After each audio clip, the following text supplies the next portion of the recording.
Hello guys. So today is day 2 of hospital visit with my പോരാളി. അപ്പം ഞങ്ങൾ ഇന്ന് രാവിലെ ഏകദേശം ഒരു 9:30 കഴിഞ്ഞപ്പോൾ തന്നെ വീട്ടിൽ നിന്ന് ഇറങ്ങിയിട്ടുണ്ടായിരുന്നു. ആൻഡ് ഞാനിന്ന് ബാലരമയും കൂടെ എൻ്റെ കയ്യിലെടുത്ത് വെച്ചിട്ടുണ്ട്. ബിക്കോസ് എങ്ങനെ പോയാലും കുറച്ച് നേരമെങ്കിലും പോസ്റ്റ് ആവുമെന്ന് എനിക്കറിയാം. ആൻഡ് ഈ കാണുന്നതാണ് ആക്ച്വലി ഞങ്ങളുടെ കുടുംബ വീട്. ഇന്നലെ പോയ വഴി കൂടെയല്ല, വേറൊരു വഴി കൂടെയാന്നൊക്കെ പറഞ്ഞ് കൊണ്ടുപോയിട്ട് കുണ്ടും കുഴിയും നിറഞ്ഞ വഴി കൂടെയാണ് എന്നെ ഉമ്മ കൊണ്ടുപോയത്. അറ്റ് ലാസ്റ്റ് ഞങ്ങൾ എങ്ങനെയോ അസീസി എത്തിപ്പെട്ടു. ആൻഡ് അവിടെ ചെന്ന് ഫയലൊക്കെ എടുത്തതിന് ശേഷം കുറച്ച് നേരം പോസ്റ്റ് ചെയ്യണം ഞാനിരുന്ന് ബാലരമ വായിക്കായിരുന്നു. നമ്മുടെ ഒരു പല്ല് ഒന്നല്ല 2 പല്ല് അടയ്ക്കാനുണ്ടായിരുന്നു.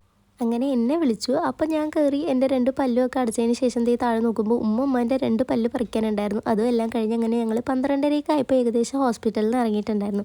ഇന്ന് നേരത്തെ കഴിഞ്ഞു, അതുകൊണ്ട് നേരത്തെ പോകാനും പറ്റി.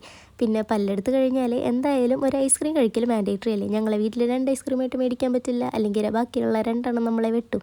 അങ്ങനെ ഐസ്ക്രീം കടയിൽ ഐസ്ക്രീം മേടിച്ചിട്ട് ഇറങ്ങുമ്പോൾ സൈഡിലൊരു ഫാൻസി കട, അങ്ങനെ ഏകദേശം അവിടെ കയറി 500 രൂപയും പൊട്ടിച്ചിട്ടാണ് ഞങ്ങൾ നേരെ വീട്ടിലേക്ക് പോയത്. അങ്ങനെ ഞങ്ങൾ വീട്ടിൽ ചെന്നപ്പോൾ ഉണ്ട് ഞങ്ങളുടെ സൗണ്ട് എവിടെ നിന്ന് കേട്ടാലും പൂച്ചമ്മ എവിടെ നിന്നെങ്കിലുമൊക്കെ ചാടി വരും. എന്നിട്ട് അവൻ എന്നെ ഫസ്റ്റ് വീട്ടിൻ്റെ ഉള്ളിൽ കയറണം. അങ്ങനെ ആ കാര്യം കോംപ്രമൈസ് ആക്കി അവനെ തന്നെ ആദ്യം ഞങ്ങൾ വീട്ടിൻ്റെ അകത്തും കയറ്റി. പിന്നെ ഐസ്ക്രീം അല്ലാതെ കഴിക്കണമല്ലോ, അതുകൊണ്ട് ആദ്യം തന്നെ അതും എടുത്ത് കഴിച്ചു. അപ്പോൾ ഇന്നത്തേക്ക് ഇത്രയേ ഉള്ളൂ. Stay tune and follow for more.